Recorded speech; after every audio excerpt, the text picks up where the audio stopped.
Jadi menarik ini Ustaz, masalah yang tadi itu soal ziarah kubur ya, tepatnya. Nah, saya ada beberapa pertanyaan Ustaz terkait ziarah kubur ini. Jadi mayoritas di kampung saya itu kalau ziarah kubur itu mereka itu kayak mewajibkan baca Yasin itu, terus kayak baca hadarat gitu Ustaz. Nah, terus kayak ada, maksudnya kayak dipanggil disebut-sebut gitu, wali-wali gitu Ustaz. Nama-nama wali, nama-nama ajangan-ajangan siapa itu yang entah saya tidak tahu gitu saja. Saya merasa di situ kayak ada gimana, kayak ada perbedaan gitu ya, maksudnya walaupun saya belum mengetahui tapi kayak ini nih kayak kurang tepat atau bagaimana gitu di hati saya, kayak kurang srek gitu ya.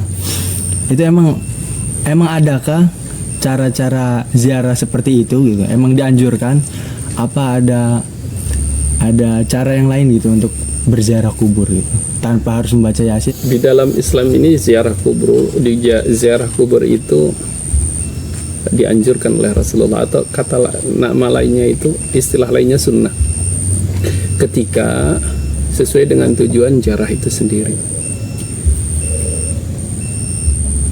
Walaupun ziarah kubur itu pernah dilarang oleh Rasul kan, kuntu nahaitukum an ziyaratil qabr, aku pernah melarang kalian berziarah kubur, karena konon pada waktu saat itu orang ziarah itu tujuannya meminta-minta ke ahli kubur, dan itu tidak dibolehkan. Minta ke ahli kubur itu tidak diperbolehkan, itu syirik. Maka Rasulullah pada waktu itu melarang.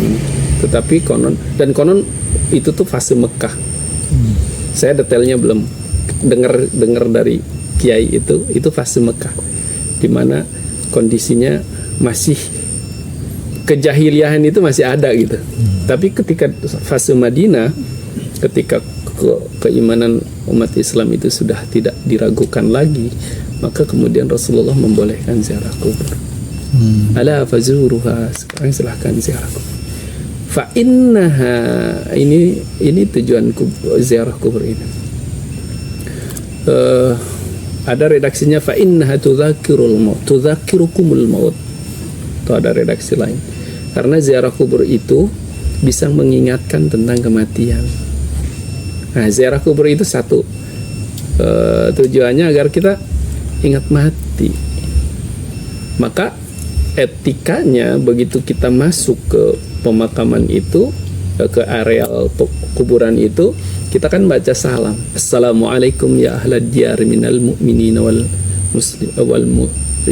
muslimina wal mu'minin. Kemudian ada bahasa antum salafuna, kalian mendahului kami.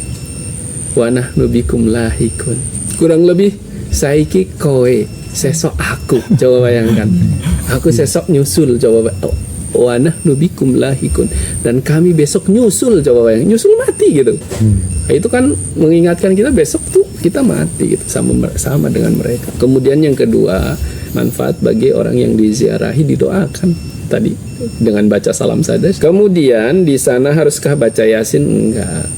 Enggak mesti gitu. Atau bolehkah baca Yasin? Saya kira sah-sah saja kalau nanti, walaupun baca Yasin itu bisa di mana-mana ya. Baca Quran di kuburan, bahkan nanti kita kaji di di Minhajul Muslim itu, Imam Syafi'i itu menganjurkan jenazah setelah dimakamkan itu dibacakan ayat-ayat Al-Quran di sana. Makanya tradisi saya dulu pernah tinggal di Tasikmalaya zaman dulu. Orang kaya itu biasanya kalau ada keluarganya meninggal dunia itu selama 7 hari itu ngundang santri untuk baca Quran di pemakaman selama 7 hari 7 malam. Karena versi Imam Syafi'i itu bagus kalau dibacakan ayat-ayat Al-Quran setelah pemakaman itu. Kalau nanti tadi ada para wali, ada kiai, itu kan sah-sah saja sih mendoakan, termasuk leluhur, guru-guru, asal kita kenal aja yang didoakan. Nanti guru-guru kita didoakan. Nah, ini juga hal yang debatable, hal yang wajar diperdebatkan karena ini ilmu ranah yang memang boleh diperdebatkan. Kalau kita belum yakin karena belum menemukan dasarnya, jangan lakukan. Jangan lakukan. Cukup yang dasarnya dari Nabi, etika kekuburan itu baca salam. Kemudian kalau mengacu ini, datang ke makam yang kita tuju tuh, sebutkan, panggil namanya. Kalau itu bapak kita, duduk, abah, rasanya gimana coba? Assalamualaikum abah. Salam ya, assalamualaikum. Iya. Ini mamin muslim yamurru ala qabri akhihi, atau kalau bapaknya abi, kana ya'rifuhu fid dunya fa yusallimu alaihi, baca salam, sebutkan namanya nih, assalamualaikum abah, itu sudah didoa. Berarti nggak ada doa khusus gitu, Ustaz? Misalkan kayak ada doa khusus untuk berziarah gitu, nggak ada. Jadi runutannya cuma baca salam, nanti doa apa? Doa mendoakan ampunan, Allahumma gfir lahu warhamhu, dan sebagainya. Allahumma gfir lahum warhamhu. Atau kalau tidak bisa pakai bahasa kita lah, ya kan? Tidak bisa bahasa Arab, bahasa Jawa. Bahasa Jawa. Itu Gusti, ampuni abah kulo, tempatkan gimana? Ya kayak gitu dah. Iya. Intinya mendoakan.